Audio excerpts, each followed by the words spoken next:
시편 4편. 내 위에 하나님이여 내가 부를 때에 응답하소서. 곤란 중에 나를 너그럽게 하셨사오니 내게 은혜를 베푸사 나의 기도를 들으소서. 인생들아, 어느 때까지 나의 영광을 바꾸어 욕되게 하며 헛된 일을 좋아하고 거짓을 구하려는가. 여호와께서 자기를 위하여 경건한 자를 택하신 줄 너희가 알지어다. 내가 그를 부를 때에 여호와께서 들으시리로다. 너희는 떨며 범죄하지 말지어다. 자리에 누워 심중에 말하고 잠잠할지어다. 위에 제사를 드리고 여호와를 의지할지어다. 여러 사람의 말이 우리에게 선을 보일 자 누구뇨 하오니 여호와여 주의 얼굴을 들어 우리에게 비추소서. 주께서 내 마음에 두신 기쁨은 그들의 곡식과 새 포도주가 풍성할 때보다 더하니이다.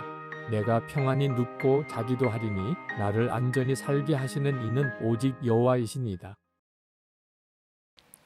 오늘 시편 4편 말씀을 읽어보면 1절에 내 의의 하나님이여 라고 하나님을 부르는 시편 기자의 기도가 나옵니다. 근데 내 의의 하나님이여 라는 이 표현이 이거 참 중요한 표현입니다. 자기가 의롭다고 표현하는 거예요. 자신이 의롭다고 그렇게 하나님 앞에 고백하는 겁니다. 하나님이 내 의의 하나님이라는 겁니다. 3절 말씀에 보면 여호와께서 자기를 위하여 경건한 자를 택하신 줄을 너희가 알지어다. 내가 그를 부를 때 여호와께서 들으시리로다. 이 말씀은 자기가 경건한 사람이란 뜻입니다. 하나님은 경건한 사람을 택하시는데 바로 내가 하나님께 그렇게 부르면 하나님이 응답해 주신다는 거죠. 그러니까 자기가 의롭다, 내가 경건하다, 이런 말을 이 시편 기자가 하고 있습니다. 저는 지금까지 이런 식으로 표현하는 사람을 만나면 괜히 마음에 거부감이 들었어요. 아무리 그 사람이 훌륭해도 자기가 자기를 의롭다고 경건하다고 이렇게 말하는 것은 교만이잖아요. 누가 감히 선하다고 자기를 말할 수 있겠어요? 털어서 먼지 안 나는 사람이 어디 있겠어요? 그런데 지금 시편 기자가 그 말을 하고 있어요. 6절에 보면 여러 사람의 말이 우리에게 선을 보일 자 누구뇨 하오니 여호와여 주의 얼굴을 들어 우리에게 비추소서. 사람들이 다 그렇게 말을 한다는 겁니다. 사람이 의롭고 선하면 얼마나 의롭고 선해. 다 그 사람의 이면을 들여다보면, 속마음을 들추어보면 다 더럽고 다 흠이 많은 거지. 선한 사람이 어디 있어? 의로운 사람이 어디 있어? 이렇게 말을 한다는 거예요. 그런데 시편 기자가 그렇게 말하면서 하나님, 사람들이 그렇게 말을 하면 주의 얼굴을 우리에게 비추소서. 여기 있잖아, 이렇게 말씀해 달라는 거예요. 선한 사람 여기 있잖아 하고. 아니, 어떻게 이렇게 표현할 수 있을까요? 나는 선하다, 나는 의롭다, 나는 경건하다, 이렇게 말할 수 있는 사람이 도대체 누가 있냐 말입니다. 여러분은 여러분이 이제 예수를 믿으시고 정말 선해지시고 정말 의로워지셨고 정말 경건한 사람이 되셨다고 자신 있게 말씀할 수 있습니까? 하나님은 정말 그렇습니다. 제가 변했습니다. 그렇게 고백하기를 원하십니다. 2절 말씀에 시편 기자도 사방에 죄 짓는 사람들로 둘러싸여 있다는 고백을 합니다. 인생들아, 어느 때까지 나의 영광을 바꾸어 욕되게 하며 헛된 일을 좋아하고 거짓을 구하려는가. 지금 이 시편 기자의 주변에는 사람들이 다 죄를 좋아하고 다 거짓말하는 사람들이고 그런 사람들에게 둘러싸여 있어요. 하나님은 우리에게 삶이 변화되는 복음을 주셨어요. 무서운 징계를 통해서만 사람이 꼼짝없이 바뀌어야 되고, 이제는 죄를 지을 수 있는 여건이 아니니까 죄를 청산하고 이제는 정말 하나님 뜻대로만 살아야 되는 이런 상황이 아니고 복음으로 사람이 변화되는 역사를 하나님이 우리에게 주셨단 말입니다. 복음으로 안 되면 그러면 심판밖에 없는 거예요. 복음은 반드시 삶을 변화시키게 되어 있습니다. 삶을 변화시키지 않는 복음은 복음이 아닙니다. 여러분은 예수를 믿고 복음을 알고 있는데 그것이 여러분의 삶을 변화시켰나요? 여러분의 이전 삶은, 죄 짓는 이전 삶은 다 정말 이제는 지나가 버렸고 이제는 하나님의 말씀을 즐거워하며 하나님이 기뻐하시는 삶을 살며 거룩하고 선하고 의로운 사람이 여러분 되셨나요? 만약에 예수를 믿고도 복음을 알면서도 그렇게 되지 못했다면 여러분은 지금 이상한 복음을 알고 있는 겁니다. 여러분이 알고 있는 복음은 한번 분명히 점검을 해봐야 됩니다. 복음에는 단순히 우리가 지었던 죄를 씻는 것만 아니고 다시는 죄를 짓지 않게 하는 죄에서의 놀라운 승리가 약속이 되어 있어요. 히브리서 12장 14절 말씀을 같이 한번 읽으실까요? 모든 사람과 더불어 화평함과 거룩함을 따르라. 이것이 없이는 아무도 주를 보지 못하리라. 복음 안에는 모든 사람과 화평해지는 것과 의롭게 사는, 거룩하게 사는 역사가 그 안에 있어요. 요한일서 2장 1절에 보면 너희로 죄를 범하지 않게 하려 함이라. 죄를 범하지 않게 해주시는 역사가 있어요. 요한일서 5장 18절 말씀에 보면 하나님께로 난 자는 다 범죄하지 아니하는 줄을 우리가 아노라. 성경은 분명히 말씀해 주고 있어요. 예수 그리스도를 바로 믿는다면 우리는 죄에서 이미 청산된 삶을 살게 됩니다. 다시는 죄를 범하지 않는 삶을 살게 된다 그 말입니다. 로마서 6장 6절 말씀을 한번 봅시다. 우리가 알거니와 우리의 옛사람이 예수와 함께 십자가에 못 박힌 것은 죄의 몸이 죽어 다시는 우리가 죄에게 종노릇하지 아니하려 함이니. 여러분, 복음이 무엇이냐면 우리의 이 죄의 몸이 죽어버리는 거예요. 죄의 몸인 우리 옛사람이 예수님과 함께 십자가에서 이미 죽어버린 거예요. 그런데 무슨 죄를 또 짓습니까? 죄의 몸이 이미 죽어버렸는데 그게 복음이에요. 우리가 예수를 믿게 되면 죄의 몸은 예수님과 함께 십자가에 이미 못 박혀버렸습니다. 그리고 예수님이 내 생명이 되셔서 내 안에 오세요. 갈라디아서 2장 20절 말씀 너무 잘 아는 말씀인데 같이 한번 읽겠습니다. 내가 그리스도와 함께 십자가에 못 박혔나니 그런즉 이제는 내가 사는 것이 아니요 오직 내 안에 그리스도께서 사시는 것이라. 이제 내가 육체 가운데 사는 것은 나를 사랑하사 나를 위하여 자기 자신을 버리신 하나님의 아들을 믿는 믿음 안에서 사는 것이라. 여러분이 이제는 복음을 정확하게 알고 고백할 수 있어야 합니다. 이제는 나는 사는 것이 아니에요. 다시는 내가 죄 지을 가능성이 없어요. 내가 사는 게 아닌데요.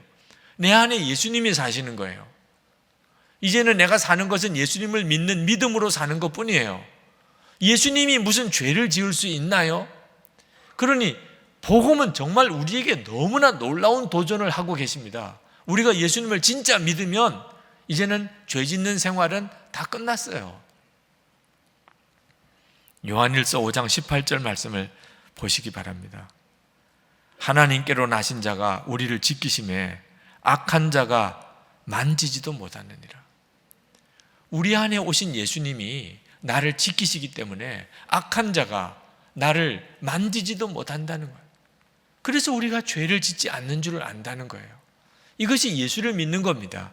예수님이 내 안에 오셔서 나를 지키고 계세요. 그게 바로 예수 믿는 성도예요. 그러면 여러분 중에 그렇게 질문하실 분들이 있으실 거예요.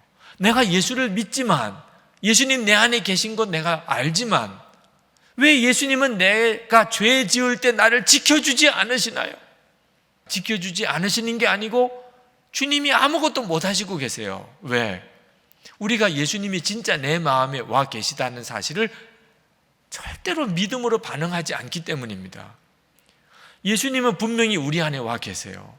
그렇다면 우리가 마땅히 예수님을 24시간 항상 주님을 바라봐야죠. 그래야 그게 믿음이 맞는 이야기죠.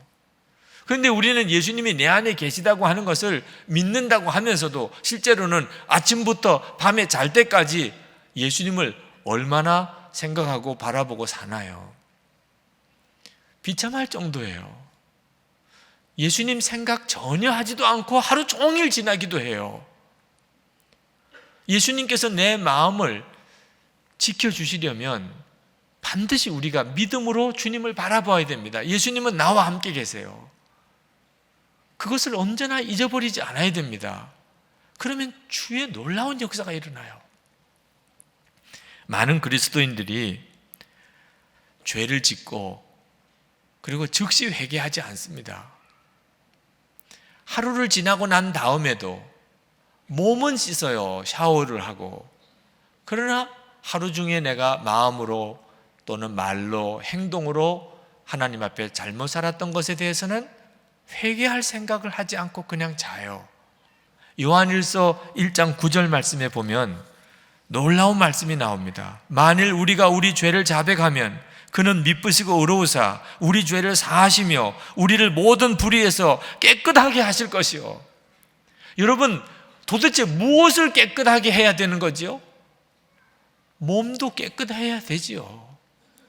그러나 내가 지은 죄가 깨끗함을 받아야 하는 것 아니겠습니까? 진짜 여러분 하나님을 믿는다면. 그런데 많은 성도들이 실제로 자백하지 않아요. 죄를 고백하지 않습니다. 그래서 죄가 씻음을 받지 않은 상태에서 하루가 지나고 일주일이 지나고 한 달이 지나고 몇 년이 지나요.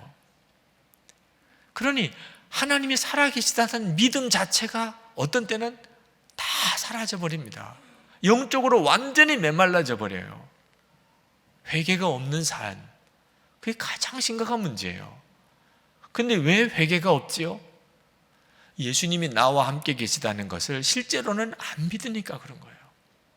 여러분, 우리가 어떤 사람과 같이 이렇게 지내다가 내가 그 사람에게 뭘 잘못하면 즉시 그 사람에게 미안하다고 말을 하죠. 미안하니까. 근데 왜 예수님에게는 그렇게 회개가 안 되지요? 예수님이 나와 함께 계시다는 것을 전혀 생각하지 않고 살기 때문입니다. 여러분이 회개가 없는 삶을 산다면 여러분은 예수님에 대해서 실제적인 믿음이 없는 거예요. 예수님이 여러분과 함께 계시다는 게 정말 믿어지고 24시간 아침 눈 뜰 때부터 밤에 잘 때까지 예수님이 나와 같이 계신 것을 계속 의식하고 살면 여러분은 하루 종일 수없이 주님께 회개하는 시간을 가지게 될 겁니다. 주님, 제가 이 시간에 또 나쁜 마음을 가졌습니다. 주님, 제가 또 오늘 말을 심하게 했네요. 주님, 제가 왜 이런 감정 속에 또 빠져 있는지 모르겠습니다. 주님, 제가 오늘도 말씀을 보지 못하고 하루를 시작을 했네요. 주님, 제가 기도가 충분한 시간을 가지지 못했습니다. 하루 종일 우리는 주님께 너무 미안한 게 많아요. 예수님을 모시고 살면 누구나 다 그렇게 됩니다. 여러분, 예수님께서 우리를 죄에서 지켜주지 못하시는 것은 우리가 올바른 회개를 드리고 있지 않기 때문입니다. 올바른 회개란 예수님을 바라보면서 하는 회개를 말하는 것이에요. 회개의 핵심은 예수님을 바라보는 데 있는 것입니다. 여러분, 요한일서 1장을 읽어보면 예수님과 친밀한 사귐에 대해서 가르치고 있습니다. 그런데 그 예수님과의 친밀한 사귐을 깨트리는 것이 죄예요. 우리가 죄를 지으면 그 즉시 주님과의 관계가 깨어집니다. 그래서 마귀가 별의별 방법으로 우리를 죄짓게 만드는 거예요. 예수님과 친밀한 교제를 경험하지 못하게 만드는 거죠. 그런데 하나님은 우리가 육신이기 때문에 죄를 짓게 되면 즉시 우리를 건져주시는 방법을 주셨어요. 그게 회개입니다. 죄를 자백하라는 거예요. 그러면 그 모든 죄가 씻음을 받아요. 그리고 예수님과의 친밀한 관계가 회복이 됩니다. 회개는 예수님과의 친밀한 교제를 회복하기 위해서 주시는 하나님의 방법이에요. 예수님을 계속 바라보게 만드는 겁니다. 그리고 이렇게 예수님을 계속 바라보는 눈이 뜨이고 나면 그 다음에 죄를 지을 수가 없어요. 7절 8절 말씀을 한번 보실까요? 주께서 내 마음에 두신 기쁨은 그들의 곡식과 새 포도주가 풍성할 때보다 더하니이다. 내가 평안히 눕고 자기도 하리니 나를 안전히 살게 하시는 이는 오직 여호와이시니이다. 여러분, 예수님과 함께 사는 것이 주는 기쁨이 얼마나 큰지 아세요? 이 곡식과 포도주가 많은, 재물이 많은 것과 비교가 안 돼요. 여러분이 정말 예수님과 함께 그렇게 동행하며 산다는 분명한 확신이 주는 평안을 아세요? 아무것도 두렵고 염려할 게 없어요. 주님이 나와 함께 계신다는 게 정말 믿어지면 아무것도 두려워하고 무서울 게 없다니까요. 많은 분들이 그걸 몰라요. 예수님과 동행하는 기쁨을 모르니까 세상에서 기쁨을 얻으려고 했던 거예요. 예수님과 동행하면 이제 그건 다 버려야 됩니다. 그러나 나중에 주님과 동행이 기쁨이 오고 나면 그건 배설물처럼 버려져요. 빌립보서 3장 7절에서 9절까지 사도 바울이 세상이 주는 모든 유익하던 것들 배설물처럼 버린다고 그랬어요. 배설물처럼 버리는 게 뭐가 어려워요? 그렇게 된단 말입니다.